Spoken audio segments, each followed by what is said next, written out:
ராஜா உன்னை தேடி ஏன் வருகின்றார்? இந்த நாட்களிலே ஆண்டவராய் இயேசு எருசலேம் பட்டணத்திற்கு அந்த பண்டிகைக்கு வருவார் என்று சொல்லி ஜனங்கள் மிகவும் ஆவலோடு எதிர்பார்த்து கொண்டிருந்தார்கள்.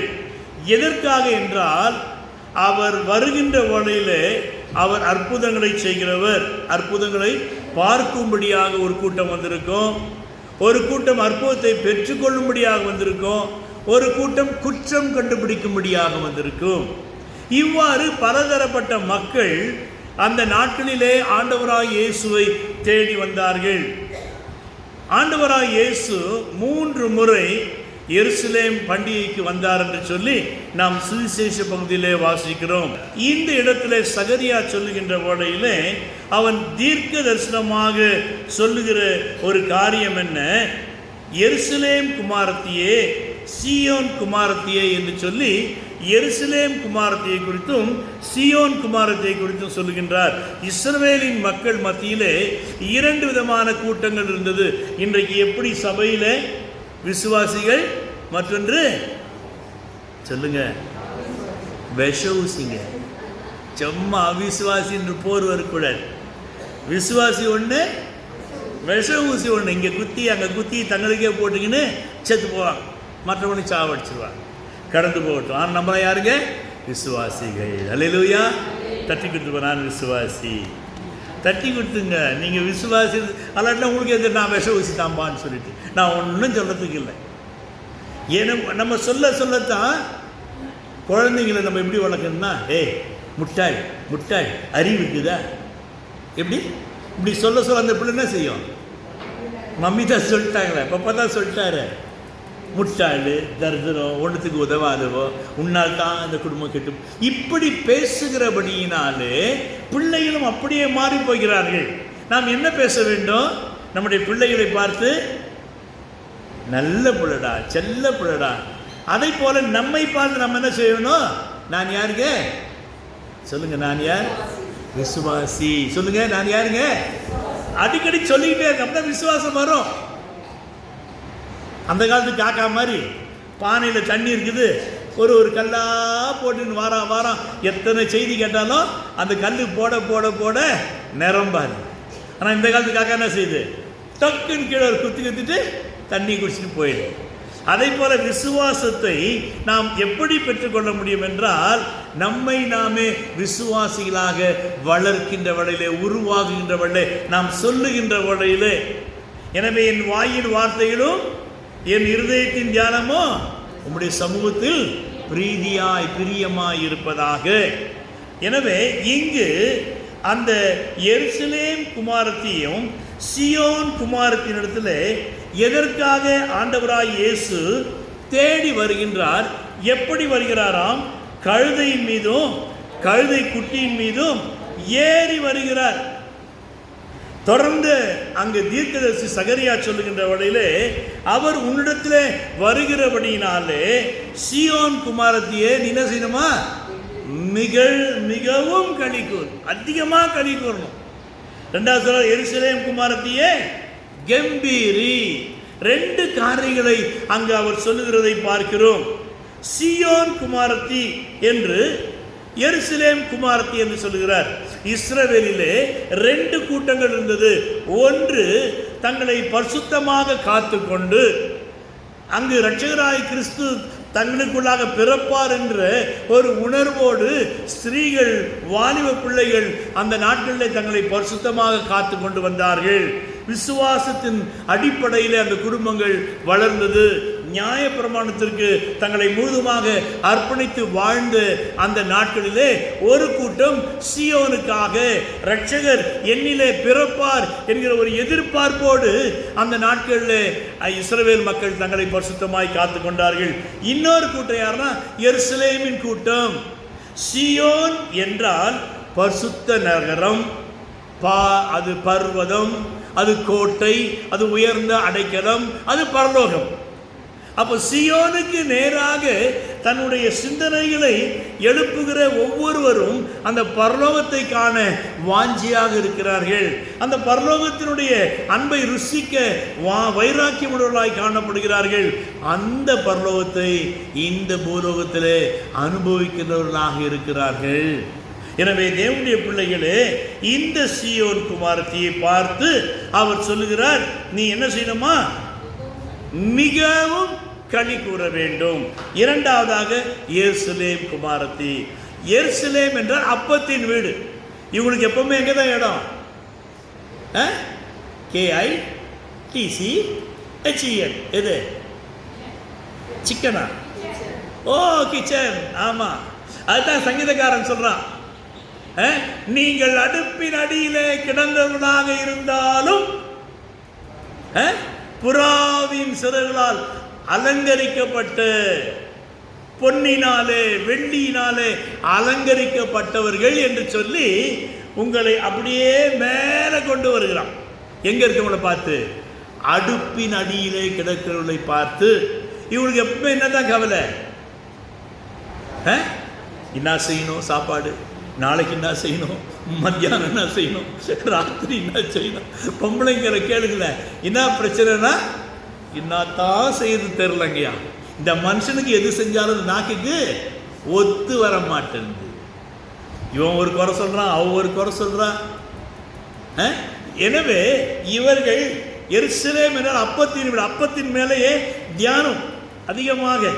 என் குடும்பத்தை எப்படி நடத்தணும், நான் எப்படி சேர்த்து வைக்கணும், நான் எப்படி என்னுடைய காரியங்களை பெருக்கிக் கொள்ள முடியும் என்று அவர்கள் தங்களை குறித்தும் தங்களுடைய குடும்பத்தை குறித்துமே அதிகமாக வாஞ்சை உடையவர்களாக இருந்தார்கள்.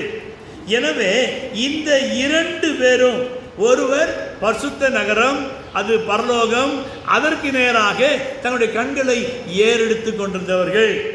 இன்னொரு கூட்டம் கிச்சனு, அடுப்படி, என் பிள்ளைங்க, என் புருஷன், என் மனைவி, என் வீட்டுக்காரியம் எப்படி நடக்கிறது என்று பார்க்கும்படியாக.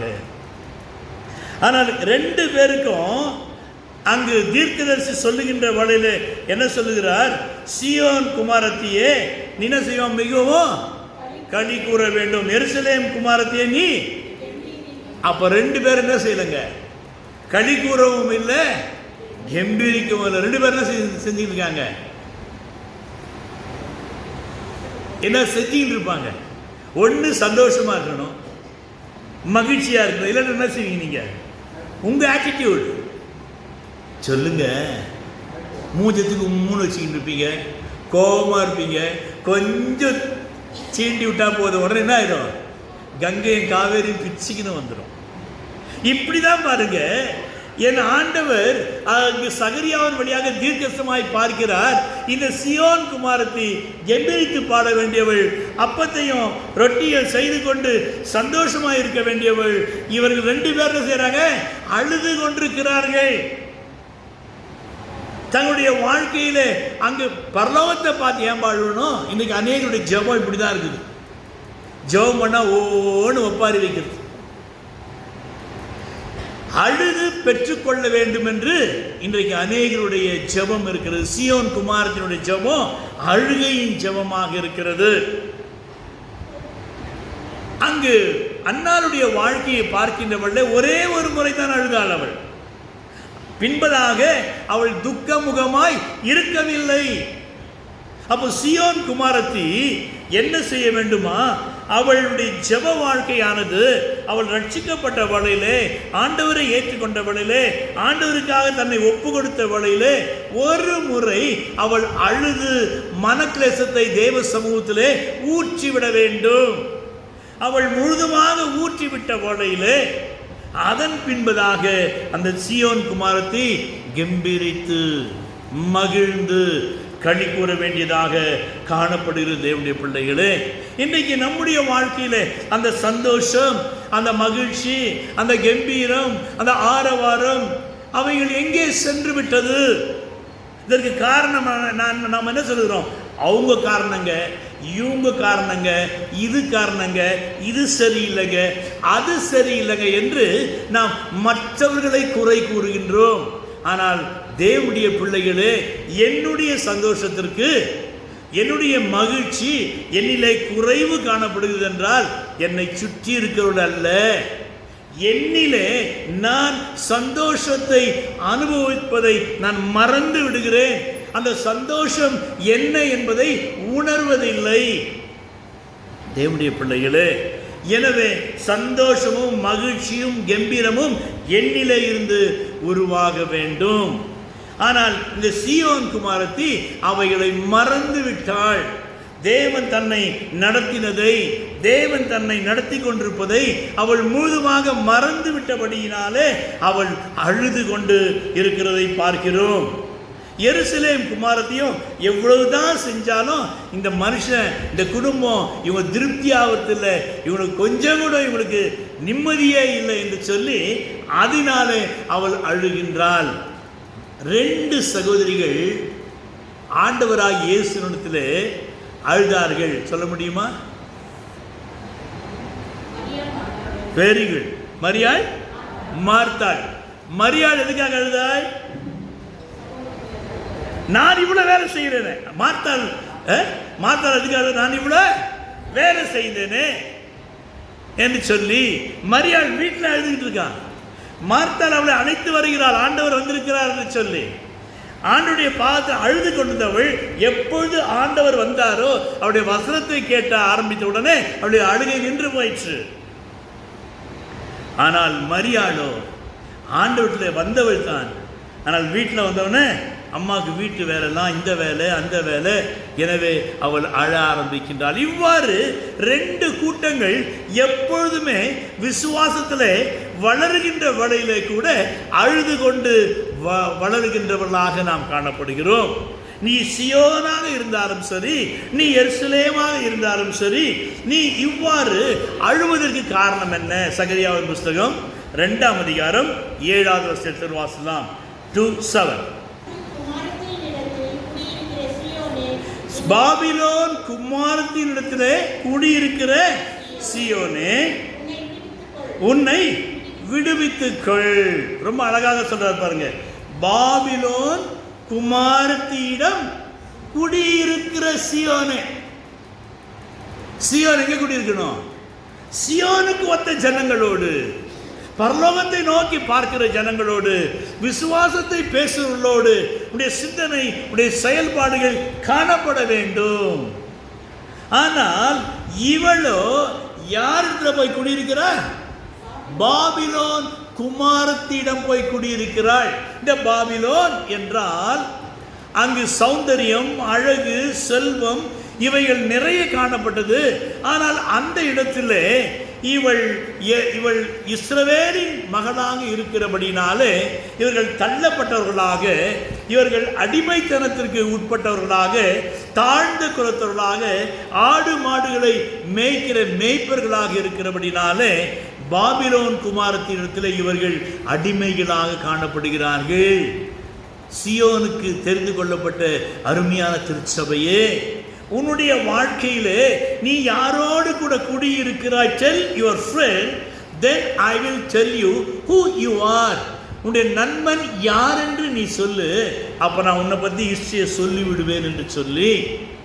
ஏனென்றால் நாம் யாரோடு பழகிறோமோ அந்த பழக்க வழக்கங்கள் தான் நமக்கு வந்துவிடும். இந்த மல்லிப்பூ கட்டுறாங்க பாருங்க.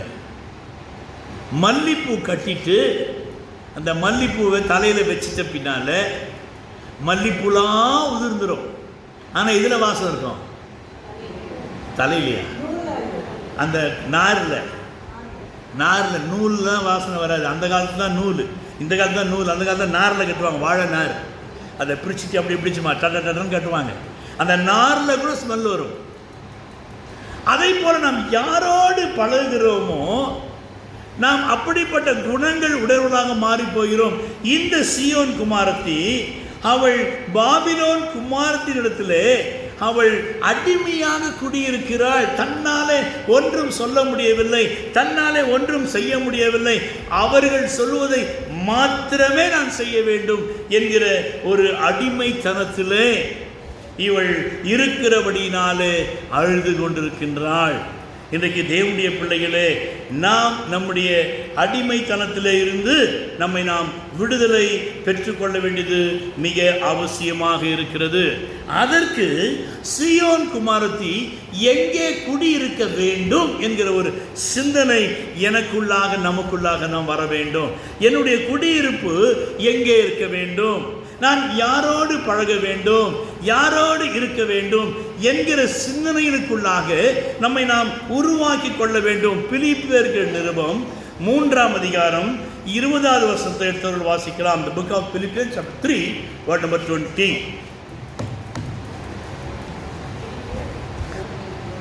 நம்முடைய குடியிருப்போ எங்க இருக்குதுங்க? எங்க இருக்குது? தாவீது சொல்ற நேரத்தில் ஆகாமிய கூடாரங்களில் வாசமாயிருப்பதை பார்க்கிறோம், நம்முடைய ஆலய பிரகாரங்களிலே 84 சங்கீதத்தில் வாசிக்கிறோம். என்ன கூடாரமா அது? ஆகாமிய கூடாரம். ஆகாத சம்பாஷணை நல்லொழுக்கங்களை கெடுக்கும். அப்போ வீட்டில் உட்கார்ந்து கொண்டு பிரியமில்லாத காரியங்களை நாம் பேசிக்கொண்டு இருக்கின்றபடியினாலே தாவீது சொல்கிறான் ஆகாமிய கூடாரம் என்று சொல்லி. ஆனால் இங்கு வேதம் சொல்கிறது நம்முடைய குடியிருப்போ பரலோகத்திலே இருக்கிறது. அப்படி என்றால் என்னுடைய வீடு பரலோகமாக மாற வேண்டும், என்னுடைய நண்பர்கள் பரலோகத்துக்கு ஒத்தவர்களாக இருக்க வேண்டும், என்னுடைய பேச்சு பரலோகத்துக்கு ஒத்த பேச்சாக இருக்க வேண்டும். அப்படிப்பட்ட ஒரு பரலோகத்தை நாம் இந்த பூலோகத்திலே அனுபவித்தால்தான் நாம் அந்த பரலோகத்திற்கு கடந்து செல்ல முடியும். இங்கு பவுல் சொல்லுகின்ற வழியிலே கர்த்தராகிய கிறிஸ்து என்னும் இரட்சகர் வர எதிர்பார்த்து கொண்டிருக்கிறோம். அவர் அங்கு 2வது வருகையை குறித்து சொல்லுகின்றார். அவர் வரும்படியாய் காத்து. ஆனால் இங்கு என் ஆண்டவராய் இயேசு 1வது பவனியிலே அவர் கடந்து வந்தார். மகிழ்ந்து களிகூறு, கம்பீரித்து பாடு என்று தீர்க்கதரிசியுடைய வார்த்தைகளை நிறைவேற்றும்படியாக அவர் கடந்து வந்தார். அதை நாம் நினைவு கூறும்படியாக ஒவ்வொரு ஆண்டும் இப்படிப்பட்ட காரியங்களை நாம் கலந்து கொள்ளுகின்றோம். எனவே தேவனுடைய பிள்ளைகளே, அங்கு நம்முடைய குடியிருப்பு, நம்முடைய வீடு பரலோகமாக மாற வேண்டும். ஆமென். இதாக மாறணும். பரலோகம்தான் என் பேச்சா? என் வீடு சொல்லுங்க, பரலோகம். உங்க வீடு பரலோகமாக மாறணுங்க. நான் ஒரு பரலோகவாசியாக மாறணும், என்னுடைய குடும்பம் ஒரு பரலோகமாக மாற வேண்டும்.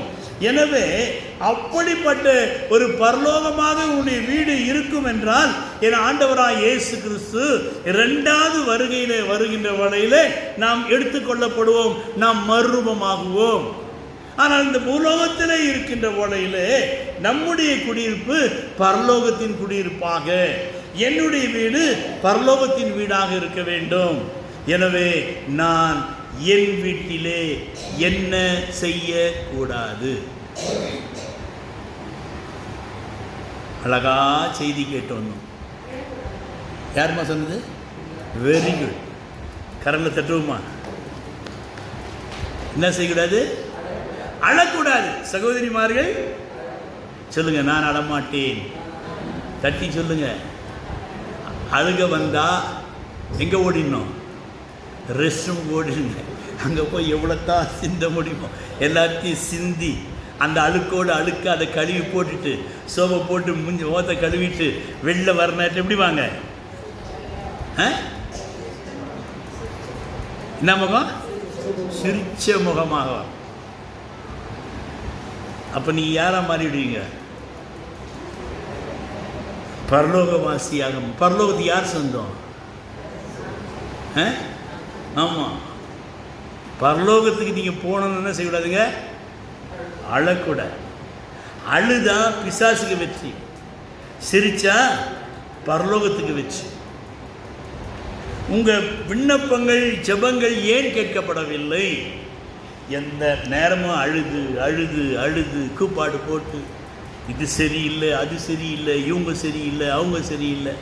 மொத்தத்தில் யார் சரியில்லை? நான் சரியில்லைங்க. ஏன் உனக்கு என்ன தெரியல? வசனம் தெரியல. உன் பக்கத்தில் 1000 பேரும் ஒரு வலதுபுறத்தில் 10,000 பேர் விழுந்தாலும் அது உன்னை. ஆமா, காரி துப்புறவங்க துப்பட்டும், திட்டுறவங்க திட்டட்டும், பேசுறவங்க பேசட்டும், நீ என்ன செய்ய? அமைதியா இருக்கீங்க. சந்தோஷம் உக்குத்தே, சந்தோஷம் உக்குத்தே, சந்தோஷம் உக்குத்தே. அல்லேலூயா, இயேசு ನನ್ನ ರಕ್ಷಕ, ನನ್ನ ಪಾಪ ತೊಳೆದ, ಸಂತೋಷ ಉಕ್ಕುತ್ತೇ. வழி தப்பி நான் திரிந்தே, பாவ பழியதை சுமந்தலைந்தே. அவர் அன்பு குரலே அழைத்தது என்னையே, அவர் அன்பு குரலே அழைத்தது என்னையே. அந்த நாளில் எந்த பாவம் நீங்கிற்றே, அந்த இன்ப நாளில் எந்த பாவம் நீங்கிற்றே. ஐயா, சந்தோஷம் பொங்குதே, சந்தோஷம் பொங்குதே, சந்தோஷம் என்னில் பொங்குதே.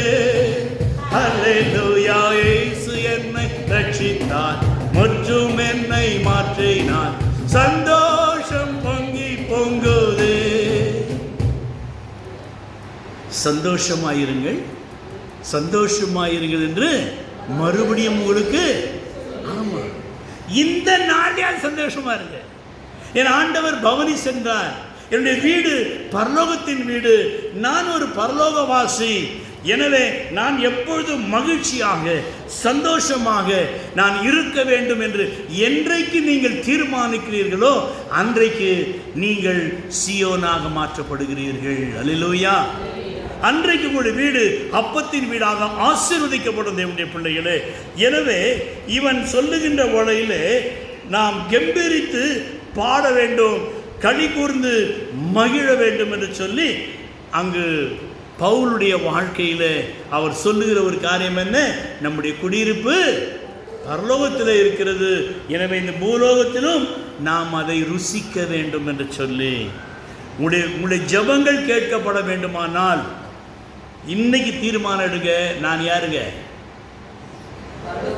ஆமா, பரலோகத்துக்கு உரியவள், பரலோகத்துக்கு உரியவன் என்று நீங்க சொல்லி பாருங்க.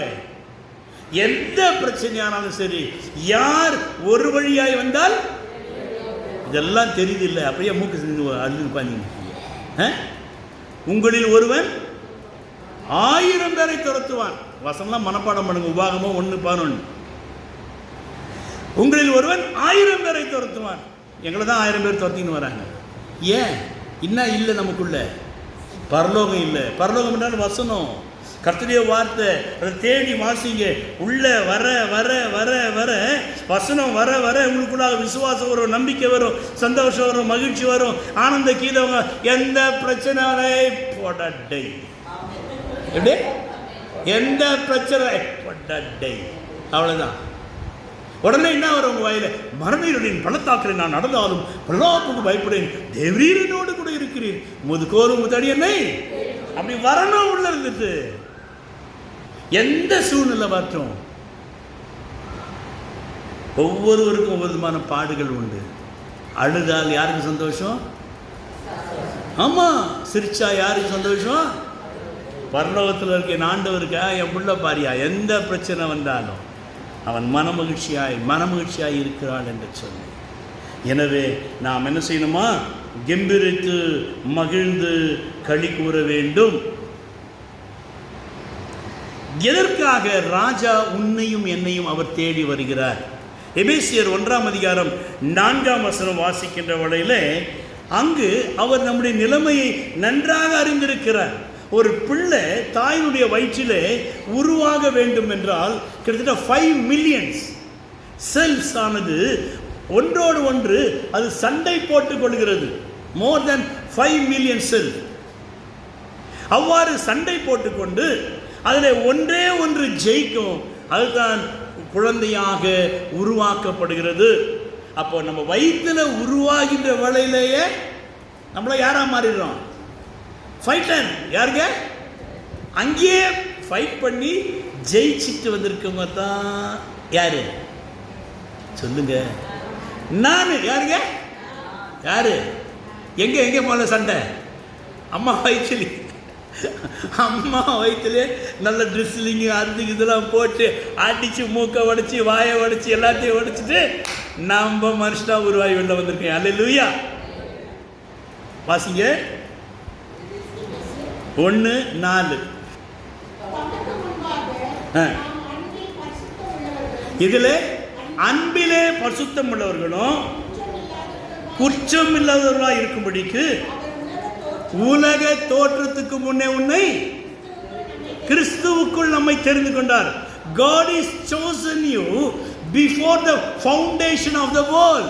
இந்த உலகம் உருவாவதற்கு முன்பதாகவே உன்னையும் என்னையும் ஆண்டவர் தெரிந்து கொண்டிருக்கின்றார். அல்லேலூயா.